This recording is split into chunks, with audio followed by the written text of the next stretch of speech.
আসসালামু আলাইকুম। বাংলাদেশ বেতার, গোপালগঞ্জ। খবর পড়ছি ফাল্গুনী শতাক্ষী। শহীদ রাষ্ট্রপতি জিয়াউর রহমানের ৪৫তম শাহাদাত বার্ষিকী উপলক্ষে ফরিদপুরে আলোচনা সভা ও দোয়া মাহফিল অনুষ্ঠিত হয়েছে। গতকাল শহরের কমলাপুরে Halima girls school and college প্রাঙ্গণে ফরিদপুর ৩ আসনের সংসদ সদস্য চৌধুরী নায়াব ইউসুফের আয়োজনে এ কর্মসূচি অনুষ্ঠিত হয়। অনুষ্ঠানের প্রধান অতিথি হিসেবে বক্তব্য দেন সংসদ সদস্য চৌধুরী নায়াব ইউসুফ।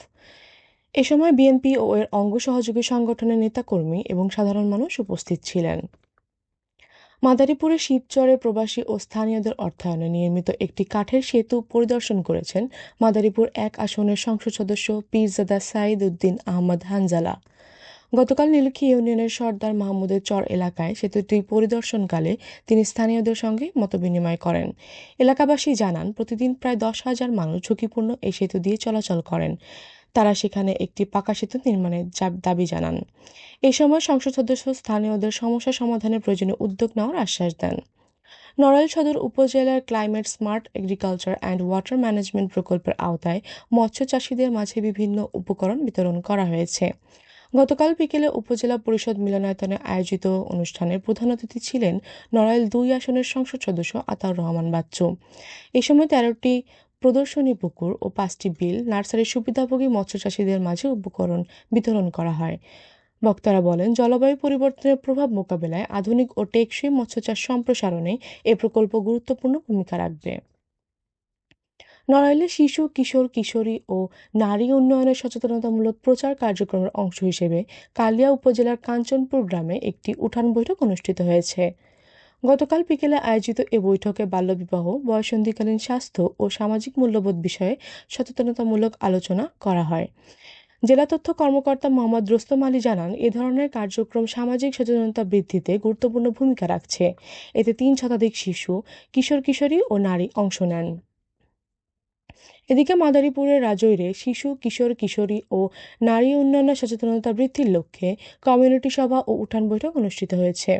গতকাল জেলা তথ্য অফিসের উদ্যোগে কবিরাজপুর এলাকায় আয়োজিত এ কর্মসূচিতে শিশু সুরক্ষা, নারী ক্ষমতায়ন, বাল্যবিবাহ প্রতিরোধ, স্বাস্থ্য সচেতনতা ও সামাজিক উন্নয়ন বিষয়ে আলোচনা করা হয়। ভিডিও কনফারেন্সে গণযোগাযোগ অধিদপ্তরের উপপরিচালক মোহাম্মদ রিয়াদুল ইসলাম বক্তব্য দেন। অনুষ্ঠানে স্থানীয় নারী, শিশু, কিশোর কিশোরী ও অভিভাবকরা অংশ নেন। আজ ৩ জুন। গোপালগঞ্জের মুকসুদপুর উপজেলার বানিয়ারচর গির্জায় বোমা হামলার ২৫ বছর পূর্তি। ২০০১ সালের এই দিনে গির্জায় প্রার্থনাকালে ভয়াবহ বোমা হামলায় ১০ জন নিহত এবং অর্ধশতাধিক মানুষ আহত হন। দীর্ঘ ২৫ বছর পেরিয়ে গেলেও আলোচিত এই হত্যাকাণ্ডের বিচার প্রক্রিয়া এখনও শেষ হয়নি। এতে নিহতের স্বজন ও এলাকাবাসীর মধ্যে হতাশা ও ক্ষোভ বিরাজ করছে। তাদের দাবি, দ্রুত বিচার সম্পন্ন করে দায়ীদের শাস্তির আওতায় আনা হোক। প্রত্যক্ষদর্শী ও স্বজনদের কাছে দিনটি এখনও এক বেদনাবিধুর স্মৃতি হয়ে আছে। প্রতি বছর ৩ জুন এলেই ফিরে আসে সেই ভয়াবহ ঘটনার স্মরণ।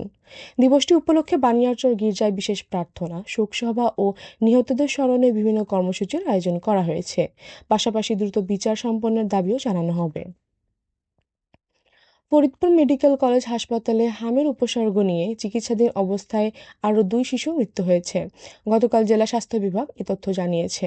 মৃত শিশুরা হলো গোপালগঞ্জের মুকসুদপুর উপজেলার ৭ মাস বয়সী আয়ান এবং ফরিদপুর সদর উপজেলার ২ বছর বয়সী আদিবা। হাসপাতাল কর্তৃপক্ষ জানায়, চলতি বছরে হামে আক্রান্ত ও হামের উপসর্গ নিয়ে চিকিৎসাধীন অবস্থায় মৃতের সংখ্যা বেড়ে ২০ জনে দাঁড়িয়েছে।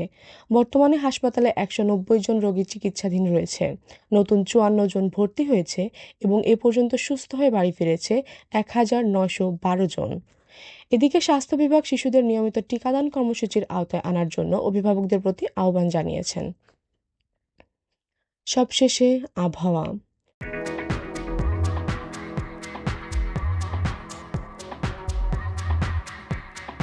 আজ সন্ধ্যা ৬টা পর্যন্ত দেশের অভ্যন্তরীণ নদীবন্দরসমূহের জন্য আবহাওয়ার পূর্বাভাসে বলা হয়েছে, রংপুর, চট্টগ্রাম, কক্সবাজার ও সিলেট অঞ্চলসমূহের উপর দিয়ে পশ্চিম অথবা উত্তর-পশ্চিম দিক থেকে ঘন্টায় ৪৫ থেকে ৬০ কিলোমিটার বেগে অস্থায়ীভাবে ঝড়ো হাওয়া সহ বৃষ্টি অথবা বজ্রবৃষ্টি হতে পারে।